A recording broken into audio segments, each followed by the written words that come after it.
Пайғамбарыбыз шундай деп айтты: егерде сілердің аялдарыңардан біреу мен мечітке барайын деп рұқсат сұраса дейді. Қарасаңыз, шариаттың көрсетмесі. Қырғыздың қызға аял затына 40 үйден тыю деген сөзіне лайық пайғамбарымыз айтып отады: аял киши мечітке барыш үшін өзінің ерінен рұқсат сұрап отады.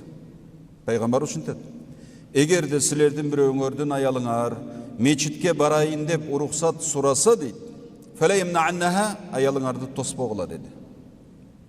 Бұл хадис имам Ахмад риуаят қылады, имам Бухари риуаят қылады, имам Муслим риуаят қылады, имам Насаи риуаят қылады бұл хадисті. Сахих хадис. Дағы бір хадисте мындай деп келеді: ла тамнау има Аллахи масаджид Аллах. Алланың күңдерін, бұл жер бетіндегі мұсылман аял затының бардық Алланың күңі, біз еркектер Алланың қолы. Пайғамбарымыз айтады: Алланың күңдерін Алланың үйінен тыйбағыла дейді. Демек, аял затының мечітке келусі жөнінде бұл хадисті имам Муслим менен имам Ахмад риуаят қылып отады. Бардығы Омар ибн Хаттабтың ұлы Абдулла ибн Омардан риуаят қылып отады. Имам Абу Дауд Азрети Абу Хурайрадан ментіп риуаят қылады. Шул хадиске қошымча бар екен: «Валияхруджна тафилатин». Анан аялдар шу мечітке баратқанында атыр-патыр севінбей, жалтырақ-жұлтырақ киінбей, еркектердің көзін албай тұрған, тартпай тұрған қылып шықсын деген екен пайғамбарымыз. Мечітке, аялдарға. Бұл хадисті түшіндіңіз. Дағы бірінде айт күндері, жұма күндері, жүнтіп жамаат еркектер чоғылып, Аллаға ибадат қылып, дуа қылып, тілек қылып тұрған кезінде, майрам күнінде айрықша екі айтта учурунда жаңы балағатқа жетіп, эми турмушқа чыгууга даяр болгон биздин кыздарыбызды, анан турмуш балағатқа жетип эле калган, мана эми турмушка чыга турган болуп калган, бойго жетип калган кыздарды айт күндөрү дагы көпчүлүктүн сыртка элге, эл менен кошулуп айт күндөрү чыгарбачу экен пайгамбарыбыздын учурунда.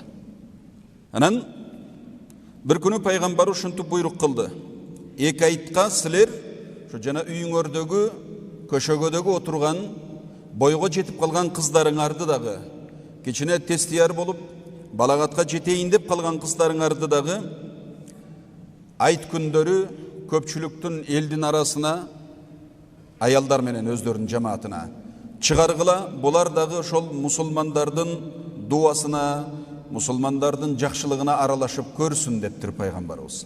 Шунда десе, бир аял келип атайын пайгамбарыбыздан сураптыр. Қалат имраатун я Расулаллахи саллаллаху алейхи вассалам: я Расулаллах, ихдана лейса лаха джилбабун. Биз көчөгө ошо айтка чыгайын дейбиз го, бирок мындай жамынып, кийчү сыртка өзүбүздү кичине жабып чыга тургандай чоңураак сырттан кие турган кийимибизде жок дептир. Джилбаб дейт, аялдар үстү башын, денесин көрсөтпөстөн кийген кийиминин үстүнөн дагы жука денесинин көрсөтпөгөн денесин, фигурасын чагылдырбаган бир сыртынан жапкан кийим болот, шуну джилбаб дейт. Бул аял келип сурады: я Расулаллах, биз чыгайын дейбиз го, бу кыздарыбызды чыгарал дейбиз, бирок ошол сыртынан үстүнөн жамынып кие тургандай биздин плашка окшогон джилбаб кийими жок болуп атат аялдардын деди. Алар эмне кылат деди. Кала саллаллаху алейхи ва саллям пайгамбарыбыз айтты: литулбисха сахибатуха мин джилбабиха. Кимдин кийими бар болсо, ушу кийими жогуна берип кийинтип анан чыксын деди. Кийимди дагы ошентип убактылуу бирөөдүкүн алып кийип турсун деген хадисте айтты пайгамбарыбыз. Мұны да имам Бухари, имам Муслим, башқа дағы хадис риуаят қылған имамдар өздерінің хадис китептерінде келтіреді. Эми, азыркы ушул айтылған 2-3 хадистин ичинде сиз эмнени түшүндүңүз? Аялдардын мечитке келүүсүнөн пайгамбар тоспо деди. Айт намаздарга, шундай күндөрдө жумага чыгышынан дагы пайгамбарыбыз тоспогула. Айтка чыккан кезде кийими жок болсо, бирөөдүн кийимин сурап дагы кийип турса болот экендиги жөнүндө хадистер айтылды. Бардыгы сахих хадистер. Эми Дағы bir kızığı, biraz vaqt ötkenden keyin, Peygamberimizin ömrü ötkenden keyin, dünyadan Peygamberimiz ötüp ketkenden keyin, uşunda ile işler bolup gelip, aytta ayaldar anan mayramga çıkıp, ayaldar özdürü cemaat bolup, anan janagınday hutbany ugup, şunday hutba kılınıp atsa alıstan turup, namaz okugany dağı, okuwagany dağı, etek kiri kelgeni dağı, şontup sırtqa çıkkandar bolgon. Etek kiri kelgen ayal meçitke kirgenge bolboydu. Alar uşul sırtta namaz okuwasa dağı, birok ayaldardın cemaati menen toptolup turup, kılıngan hutbalardı, aytılgan bayandardı ukkan. Anan etek kiri gelbegenler meçitke de gelişken, erkeklerden jayı, ayaldardın jayı başka. Meçitte dağı azırkıday bolup. Birok kızığı, şu Peygamberimiz dünyadan ötüp ketkenden keyin Hazreti Ayşenebizden mınday hadis var. Bunu dağı İmam Bukhari, İmam Ahmet özünün musnadında, İmam Muslim sahih kitabında rivayet kılat. Hazreti Ayşenebizin sözü. لو أن رسول الله صلى الله عليه وسلم رأى من النساء ما رأينا لمنعهن من المسجد كما منعت بنو إسرائيل نساءها. Bunu Bani İsrail'de, İsrail kavmunda, jöğüttörde, ayaldardı ibadet kanasına kelgen ruhsat berbeydi. Alarda da şonday ayalдар kelbeydi. Ema işine öz aytып atat. Egerde deydi, bugün de atat da işine öz aytып atat. Peygamberimiz bunu ayaldardın avalın biz körgön avaldı peygamber görgöndö, Peygamberimiz bu ayaldardı meçitten tıymak deydi. Ana kızığı, Peygamber jogorada 3-4 hadiste, sahih hadiste, ayaldardın meçitke gelişi jönünde söz kılıp, erinen ruhsat sorasa tıybağıla dedi. Ayit namazlarga çıksa, kiyimi yok bolsa, kiyimi vardan sorap giyip çıksın dedi. Emi Ayşeneviz gelip, Peygamber ötüp ketkenden keyin, bir neçe vaqttan keyin, şol sözgө toktolup atat. Eğer Peygamberimiz bugünkü gündögü ayaldardın avalın biz körgön avaldı körgöndö Peygamberimiz meçitke kelbesin dep tıymak, şo jöğüttör ayaldарын tıyıp koygondoy kıldı bizdiki de tıymak dep aytты. Hazreti Ayşeneviz Peygamberimiz menen çoğu jaşagan. Peygamberimizin ötkön uçurunda da Hazreti Ayşeneviz jaş, ilimdүү, akılesi ordunda, köptögön sahabalardan köp hadiste bilgen, sahabalarga salıştırmalı dağı, erkeklerden dağı köp hadiste bilgen, sahabaların arasındağı bir top meselede fatva bergen ayallardan bolgon. Allah Taala be işinden jay berip, Ayşenebizden Peygamberimizden janında kılsın ılayım.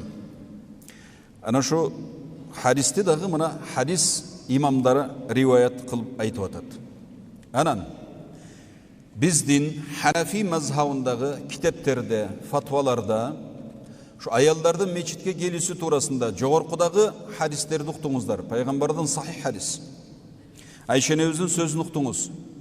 Bizde Kırgızda jakşı söz var.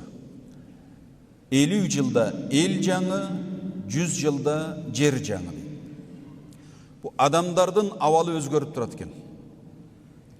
50 yıl arasında ürp adat, kaada salttın özgörülerine tuş bolat eken.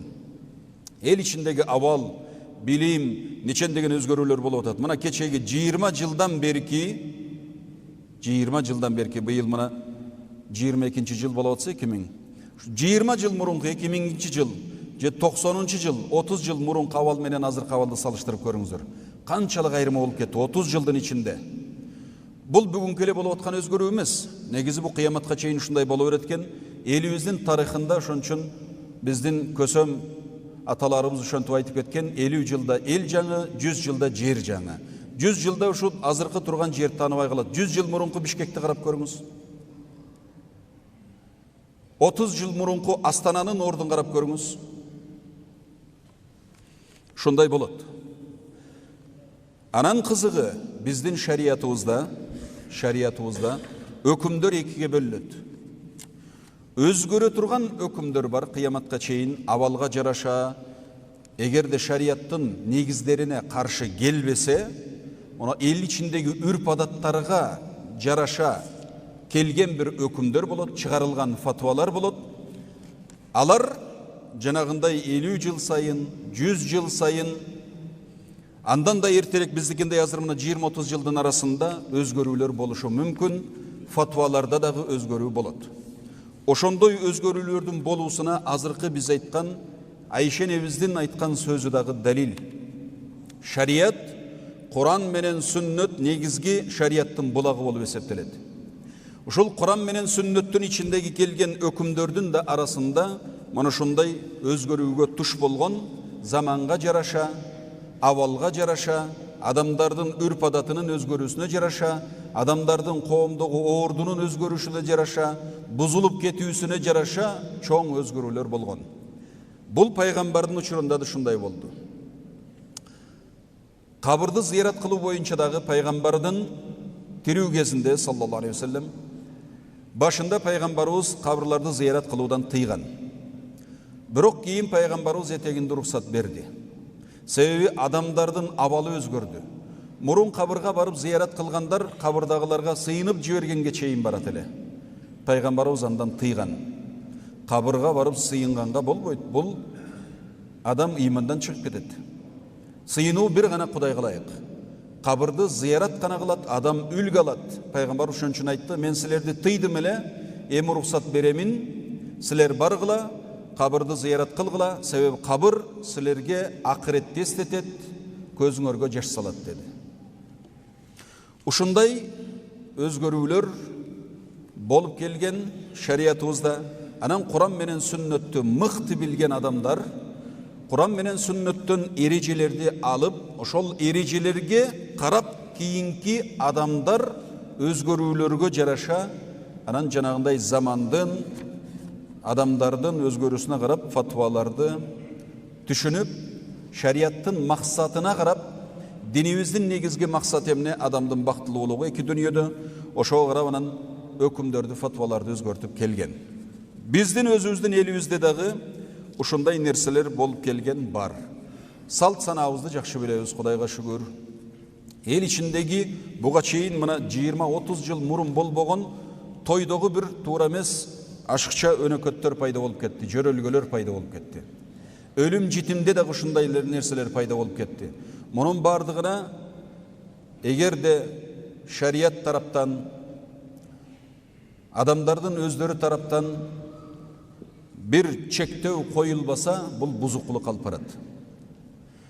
Ошонун артынан мына азыркы айтылган ысырапкерчилик туурасында күнөөгө, жамандык ишке, жамандыктын болуусуна жардам бербөөгө Алла Таала Куранда өзү айтып чакырып койгон.